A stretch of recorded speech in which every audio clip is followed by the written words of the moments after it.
ప్రియమైన దేవుని పిల్లలారా, ప్రభు అయిన యేసుక్రీస్తు నామంలో మీకు నా వందనములు. ఈ రోజుల్లో మనలో చాలామంది భయంతో జీవిస్తున్నారు. రేపు ఏమవుతుందో అన్న భయం, వ్యాధుల భయం, మనుషుల మాటల భయం, ఉద్యోగం లేక ఆర్థిక పరిస్థితుల పట్ల భయం. కానీ దేవుడు మనకు చెప్పే వాక్యం ఎంతో స్పష్టంగా ఉంది. మీరు భయపడాల్సిన వాడు నేనే అని. అంటే మనం ఎవరికి భయపడాల్సిన అవసరం లేదని వాక్యం చెప్తుంది. ఈరోజు దేవుని వాగ్దానము యెషయా గ్రంథము 8వ అధ్యాయం 13వ వచనం.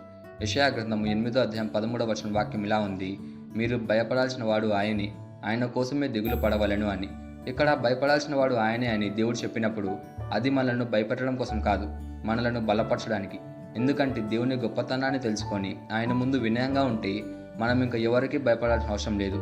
ఈ రోజుల్లో మనం చాలా విషయాలకు భయపడతాం, మనుషుల ఆలోచనలకు, భవిష్యత్తుకు, రోగాలకు. కానీ మనం పాపం చేయడానికి మాత్రం భయపడడం మర్చిపోయాం. మనం భయపడకూడని చోట భయపడుతున్నాం. కానీ మనం ఎక్కడ భయపడాలంటే దేవుని మాటకు అవిధేయత చూపేటప్పుడు భయపడాలి. పాపం చేయబోతున్నప్పుడు దేవుని సన్నిధి గుర్తు చేసుకొని భయపడాలి. ఆయన చిత్తానికి విరుద్ధంగా నడుస్తున్నప్పుడు మన మనసు వనకాలి. ఇలాగాని మనం ఉండగలిగితే ఇంకా ఎలాంటి పరిస్థితులైనా ఈ లోకంలో ఏ మనిషికి కూడా భయపడాల్సిన అవసరం లేదు. ఎందుకంటే మిగతా సంగతిని ఆయన చూసుకుంటాడు. బైబిల్లో సామెతల గ్రంథము 9వ అధ్యాయం 10వ వచనం చెప్తుంది కదా, యెహోవా యందు భయభక్తులు కలిగి ఉండుటయే జ్ఞానముకు మూలము అని. అంటే ఎవరైతే దేవునికి భయపడతారో వారు సరైన మార్గంలో నడుస్తారు, పాపం నుండి దూరంగా ఉంటారు, దేవుని కృపలో జీవిస్తారు. ఈ వాక్యానికి బైబిల్లోని ప్రతి భక్తుడు ఉదాహరణే. మొదటిగా నోవాహు. దేవుని భయంతో నోవాహు ఓడని కట్టాడు. ప్రజలు నవ్వినా, తిట్టినా, తిరస్కరించినా ఆయన మాత్రం దేవుని మాటను తేలికగా తీసుకోలేదు. చివరికి ఏమైందో మనందరికీ తెలుసు.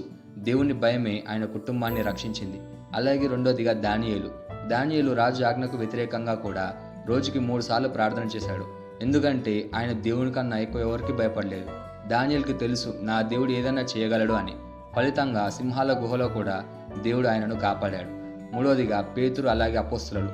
వారిని చెరసాలలో పెట్టినా, కొట్టినా, తిట్టినా, చిత్రహింసలు పెట్టినా వారు మాత్రం మనుషుల కన్నా దేవునికి విధులమై ఉండవాలను అని ధైర్యంగా చెప్పారు. వారిని నిలిపింది దేవుని భయమే, మనుషుల భయం కాదు. వీరందరూ మనకు నేర్పే పాఠం ఏంటి అంటే దేవునికి భయపడే మనిషిని ఎవరూ కదిలించలేరు.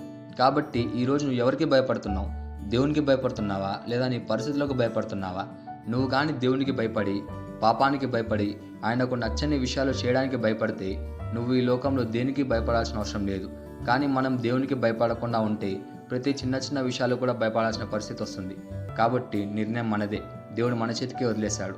కాబట్టి ఎవరికి భయపడాలో తెలుసుకుందాం.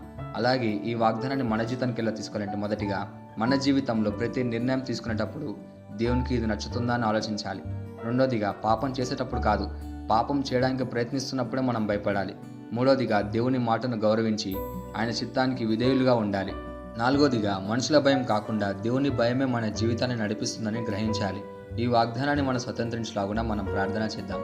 మమ్మల్ని మిక్కిలిగా ప్రేమించిన ప్రియ పరలోకపు తండ్రి, నీకే కృతజ్ఞతాస్తుతులు, వందనాలు చెల్లించుకుంటున్నాం ప్రభా.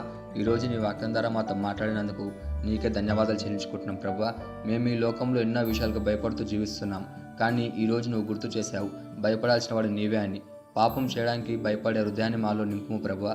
మాలో భయాన్ని కాకుండా నీ చిత్తాన్ని నిలబెట్టే ధైర్యాన్ని మాకు ప్రసాదించుము. నా జీవితంలో ప్రతి పరిస్థితిని నీవే నిర్ణయించుము. భయానికి స్థానం లేకుండా చేయమని ప్రార్థిస్తూ యేసుక్రీస్తు నామములో అడుగుచున్నాం తండ్రి, ఆమేన్.